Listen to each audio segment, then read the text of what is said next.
ध्रुव की नजर ममता के पीछे जल रही बाती पर थी। बाती पहले तो नीले रंग की दिखाई दे रही थी, लेकिन 2 पल के बाद ही धीरे धीरे बाती ने अपना रंग बदलते हुए लाल रंग पकड़ा और फिर बाती गुलाबी रंग की हो गई। मतलब साफ था कि फिलहाल के लिए कोई खतरा नहीं था। ध्रुव ने कमरे में आते ही सबसे पहले देखा कि कहीं दादाजी ने नीली जोत को जलते हुए तो नहीं देखा, पर किस्मत से अच्युतचारण सो रहे थे और ममता को इन जलती हुई जोत के बारे में कोई ज्यादा आइडिया नहीं था। ध्रुव ने देखा तो विनय अभी तक लौट कर नहीं आया था और उसका पलंग एकदम साफ सुथरा था, जैसे इस पलंग पर कोई आया ही ना हो। लेकिन एक सवाल तो था कि विनय आखिर था कौन? किसने भेजा था विनय को दादाजी के कमरे में? क्या विनय का निशाना दादाजी थे, ममता थी या ध्रुव था? पता नहीं ध्रुव में इतनी हिम्मत और दिमाग कहां से आ गया था। वो कुछ भी करके विनय का सच जानना चाहता था, लेकिन वो जानता था अब ममता उसे कमरे से ऐसे ही बाहर नहीं जाने देगी। इसलिए थोड़ी देर के बाद ध्रुव ने ममता के सामने बहाना बनाया कि उसे बहुत गर्मी लग रही है और बाहर नर्स के कमरे के पास ठंडे पानी का कूलर है, तो वो ठंडे पानी का जग भरकर आता है। ममता ने ध्रुव को जल्दी से वापस आने की शर्त पर जाने दिया। ध्रुव कमरे से बाहर निकला और उसने नर्स के रूम की ओर कदम बढ़ाए, मगर ध्रुव ने देखा नर्स के रूम में कोई नहीं था। ध्रुव ने जैसे ही अपने कदम वापस लिए तो उसके कानों में दरवाजा बंद होने की आवाज सुनाई दी। ध्रुव ने मुड़कर देखा तो अब पूरे कमरे में रोशनी लाल हो चुकी थी। ध्रुव भागकर दरवाजे के पास गया। उसने दरवाजा खोलने की कोशिश की, पर दरवाजा नहीं खुला। तभी ध्रुव का ध्यान टेबल पर रखे रिकॉर्ड रजिस्टर पर गया, जहां विनय और जो नर्स विनय को छोड़ने कमरे में आई थी उन दोनों की तस्वीर थी और उस पर लिखा था कि 2 दिन पहले एक कार एक्सीडेंट में दोनों की मौत हो चुकी है। अगर पहले का ध्रुव होता तो इस तरह मरे हुए इंसान को जिंदा देखता तो वो डर जाता, पर पिछले 3-5 दिनों में नन्हे ध्रुव ने डायन को देख लिया था, अपने दोस्त के कंकाल को कंधे पर उठा लिया था, तो अब उसे कोई फर्क नहीं पड़ा। बस इस बात को लेकर थोड़ी निराशा महसूस हुई कि अब ये बात नहीं जान पाएगा कि ये सब कौन करवा रहा था। ध्रुव कमरे से बाहर निकल गया और उसी समय रिकॉर्ड रजिस्टर के पन्ने से नर्स और विनय की डिटेल्स अपने आप गायब हो गई। ध्रुव अपने कमरे में वापस आया तो उसने सोचा फिलहाल दादाजी की तबीयत ठीक नहीं है, तो बेहतर है कि वो इस बात को अपने तक ही सीमित रखे। रात को ध्रुव खिड़की के पास वाले पलंग पर लेटा हुआ था। ध्रुव ने खिड़की के बाहर देखा, पर आज पेड़ के पास वो डायन कहीं नहीं थी और अगले 2 दिन तक ध्रुव के साथ कुछ भी गलत नहीं हुआ था। आज डॉक्टर ने अच्युतचारण के पैर को चेक किया और उन्हें घर जाने की परमिशन दे दी, मगर हॉस्पिटल से घर की ओर निकलते समय ना अच्युतचारण को पता था और ना ही ध्रुव जानता था कि पिछले 2-3 दिनों में चौरंगा गांव पनौती गांव में बदल चुका था। आधा गांव शमशान की तरह खाली हो गया था और आधे गांव में कीचड़ भर गया था। उस कीचड़ की बदबू ने लोगों के लिए सांस लेना मुश्किल कर दिया था। हुआ यूं कि जिस दिन अच्युतचारण को हॉस्पिटल ले जाया गया, उसी रात यम तालाब ने चौरंगा गांव को अपने नर पिशाची रूप का परिचित करा दिया था। रात को करसन काका खाने के बाद टहलने निकले ही थे कि अचानक से उन्होंने देखा कि यम तालाब के भीतर से बहुत तेज आवाज आने लगी थी। सब मरेंगे, एक दिन सब हड्डियों का ढेर बन जाओगे। नजारा देखना चाहते हो तो ये लो। उसके बाद यम तालाब के भीतर से पहले तो बास मारता हुआ कीचड़ फव्वारे की तरह उड़ा और उस कीचड़ ने चौरंगा की हर गली में गंद मचा दी। जब तालाब से कीचड़ उड़ना खत्म हुआ तो तालाब ने हड्डियां फेंकना शुरू कर दी। कम से कम 500-700 लोगों की हड्डियों से पूरा यम तालाब भर गया। जो कीचड़ गांव में फैला हुआ था उसमें से अजीब किस्म के कीड़े निकलकर बाहर आने लगे।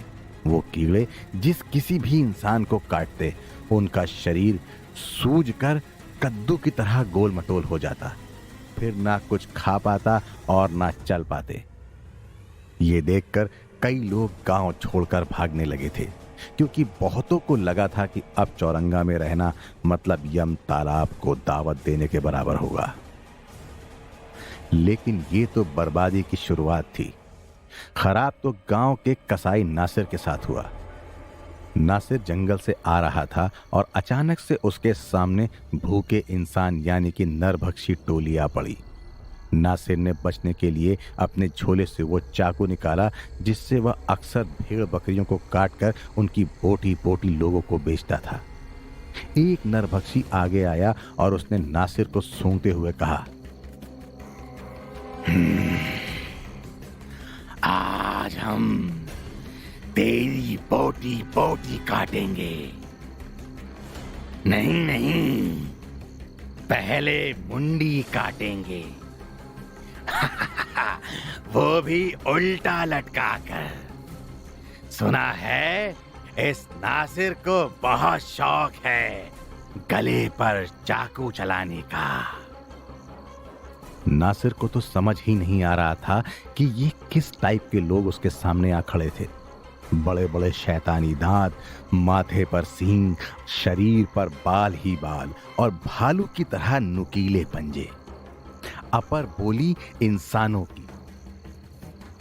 तभी अचानक से किसी ने नासिर के पैर को रस्सी में फंसा दिया और नासिर को ऐसे ऊपर खींचा कि नासिर एक पैर पर पेड़ की टहनी पर उल्टा लटका हुआ था। फिर बारी बारी वो नरभक्षी अपने तेज नाखूनों से नासिर के गले पर वार करने लगे। करीब आधे घंटे तक ये सिलसिला चलता रहा और जब नासिर के शरीर से लगभग सारा खून निकल गया तो नरभक्षियों ने नासिर को नीचे उतारा। नासिर को लगा अब उसे छोड़ दिया जाएगा, तो नासिर हाथ जोड़कर कहता रहा, माफी, रहम। पर किसी ने नासिर पर दया नहीं दिखाई। एक नरभक्षी ने नासिर का गिरा हुआ बकरा काटने वाला चाकू उठाया और फिर नासिर के पैर पर वार कर दिया और वार करता गया। पैर, जांग, कमर, पेट, छाती, गला और आखिर में सर। जिस तरह नासिर बकरों की बोटी बोटी करता था, आज जंगल के बीचों बीच नरभक्षियों ने नासिर की बोटी बोटी कर दी थी और फिर नासिर के मांस का मजा लूटा था। ये वीडियो जंगल में लगे हुए कैमरे में कैद हो गया था और चौरंगा गांव में वायरल हो गया। पर जंगल के डिपार्टमेंट का कहना था कि आज से पहले उन्होंने कभी भी ऐसे नरभक्षी जीवों को जंगल में कभी नहीं देखा था, बल्कि जंगल के ऑफिसर ने इस हादसे के बाद जंगल का चप्पा चप्पा छान मारा, मगर कहीं पर भी नरभक्षी जीवों के होने का कोई सुराग नहीं मिला। लेकिन नासिर की मौत से चौरंगा के लोग भड़क उठे थे। वो हाथ में हथियार लिए ध्रुव को मारने के लिए आगे बढ़ चुके थे, क्योंकि उन्हें लगता था कि ये सब पनौती ध्रुव के गांव में कदम रखने के कारण हुई है। लेकिन अभी तक ध्रुव और दादाजी हॉस्पिटल से अपने घर वापस नहीं आए थे, तो लोगों ने अच्युतचारण के खानदानी घर को तोड़ फोड़ दिया। वैसे भी अच्युतचारण का घर और ममता का घर आसपास ही था और जब से अच्युतचारण पर्वत पर रहने के लिए चले गए थे, उन्होंने 2 घर के बीच की दीवार तोड़वा दी थी। ममता को इतने बड़े घर की कोई जरूरत नहीं थी, इसलिए वो रहती तो अपने घर में ही थी, पर कभी कभी अच्युतचारण के घर की धूल मिट्टी भी साफ कर दिया करती थी। लेकिन आज चौरंगा की हवा में गुस्से की धूल घुल गई थी। बात सिर्फ नासिर की ही नहीं थी, चौरंगा के ही रहने वाले केसर लाल की भी बड़े अजीब तरीके से मौत हुई थी। वैसे केसर लाल के लिए कहा जाता था कि जब पुरानी हवेली का ताला नहीं लगाया गया था, तब केसर लाल ने उस हवेली से कई कीमती गहने और रत्न चुराए थे। इतना ही नहीं, हवेली को लूटने के बाद आते जाते हुए हर रोज केसर लाल हवेली की दीवार पर थूकता और जब हवेली पर ताला लग गया तो वो हवेली में कैद डायन पर हंसता हुआ कहता, कैद में है बेचारी बुलबुल। आजा आजा और मुझ में समा जा। कभी कभी केसरलाल अपनी मूछों पर गुमान करते हुए कहता, मर्द हूं मैं और तू एक कमजोर स्त्री। ऐसी घटिया सोच रखने वाला केसरलाल बीती रात को नशे में झूमता हुआ फिर से हवेली के दरवाजे के पास पहुंचा और जैसे ही थूकने गया कि हवेली की बेलों ने केसरलाल के हाथ पैर को सर से कस के पकड़ लिया और उसे ऐसा खींचा कि केसरलाल के हाथ पैर और मुंडी सब अलग अलग हो गए। फिर केसरलाल के बिखरे हुए शरीर को बेलों ने हवेली के दरवाजे पर लटका दिया और हवेली की दीवार पर लिख दिया, सब मरोगे, इससे भी बदतर मौत मरोगे, यही भविष्यवाणी है। केसरलाल की इतनी भयानक मौत देखकर चौरंगा गांव का हर एक इंसान चाहता था कि ध्रुव इस गांव में लौटकर कभी ना आए। पर मुसीबत तो ये हो गई थी कि पैर में लगी हुई चोट के कारण अच्युतचारण अब पर्वत चढ़कर ऊपर रहने नहीं जा सकते थे। इसलिए उन्हें चौरंगा में ही रहना था और अच्युतचारण को कोई और कुछ कह भी नहीं सकता था। जब अच्युतचारण ममता और ध्रुव के साथ गांव वापस लौटे तो उन्हें समझ में आ गया था कि उनके ना रहते हुए गांव में बहुत कुछ हो गया था। लेकिन अच्युतचारण ये भी जानते थे कि ये समय निराश होने का या डरने का नहीं था। हाँ, अगर इस समय उनका बेटा और ध्रुव का पिता केशव उनके साथ होता तो शायद उनके लिए एक अलग ही सपोर्ट मिल गया होता। पर केशव चला गया था। अच्युतचारण को यकीन था कि वो जिंदा था और एक उम्मीद भी थी कि कभी न कभी वो वापस लौटकर आएगा जरूर। रात के खाने के बाद अच्युतचारण ने ध्रुव को अपने पास बुलाया और कहा कि उनके टूटे हुए घर में एक 5 रंग से रंगी हुई अटैची है। ध्रुव उस अटैची को जल्दी से लेकर आए। ध्रुव ने अपने दादाजी की बात मानी और 5 रंग से रंगी अटैची भाग कर ले आया। ध्रुव ने देखा दादाजी ने अटैची की पहले आरती की और जैसे ही उन्होंने अटैची की आरती करके ज्योत में कपूर मिलाया, अटैची जोर जोर से हिलने लगी और इतनी जोर से हिलने लगी कि जैसे किसी जीव को अंदर कैद करके रखा गया हो। कुछ ही देर बाद जब अटैची का हिलना बंद नहीं हुआ तो अच्युतचारण ने अटैची को जोर से 3 बार मारा और अटैची खामोश हो गई। ध्रुव ये सब देखे जा रहा था। अच्युतचारण ने ध्रुव को बताया कि ये अटैची खोलने से पहले का उनका पासवर्ड था। फिर दादाजी ने बड़ी आसानी से अटैची को खोला और अंदर से एक बॉक्स को निकाला। तब बॉक्स के ऊपर एक छोटी सी चिड़िया बैठी हुई थी।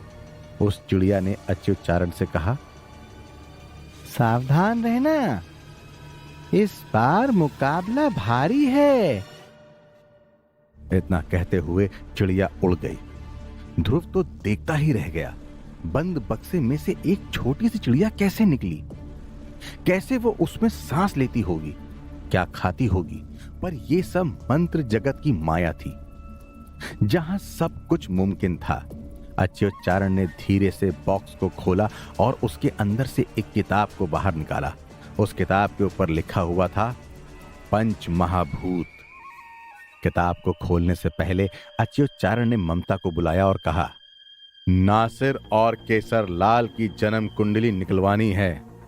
तुम्हें तो पता है चौरंगा गांव का नियम है, जो भी इंसान मर जाता है उसकी जन्म कुंडली सरपंच के दफ्तर में जमा कर दी जाती है। ममता तुरंत ही घर से निकली और अपनी तरह से नासिर और केसरलाल की कुंडली निकलवा कर ले आई। साथ ही में उन सारे बच्चों की कुंडली भी ममता ले आई जिनकी मौत यम तालाब में डूबने से हुई थी। जब अच्युतचारण इन सारे मरे हुए लोगों की कुंडली देखने बैठे तो उन्होंने एक बात नोटिस की। सारी कुंडली में से आयु चुरा ली गई थी और इस कारण से सभी की मृत्यु नेचुरल नहीं थी। इतना ही नहीं, जिसके शरीर में पंच तत्व में से जो तत्व ताकतवर था उसे भी चूस लिया गया था। ये देखकर अच्युतचारण का सर चकरा गया, क्योंकि इस तरह का काम युगों पहले किया जाता था और इस तकनीक को आयुष अखाड़ा तकनीक कहते थे। पर आज की तारीख में कौन था जो इस तकनीक को जानता था? और अगर जानता भी था तो वो इस तकनीक का इस्तेमाल करके क्या साबित करना चाहता था। अच्युतचारण एक बात तो अच्छे से समझ गए थे कि जो बात दिख रही थी, बात उतनी आसान थी नहीं। और अगर डायन ये सारे हथकंडे ध्रुव को मारने के लिए ही अपना रही थी, तो अवश्य ही ध्रुव को लेकर ऐसा कोई राज था जिसके बारे में अच्युतचारण को पता नहीं था। अब देखना यही है कि आखिर में ध्रुव और डायन के बीच में वो क्या राज है।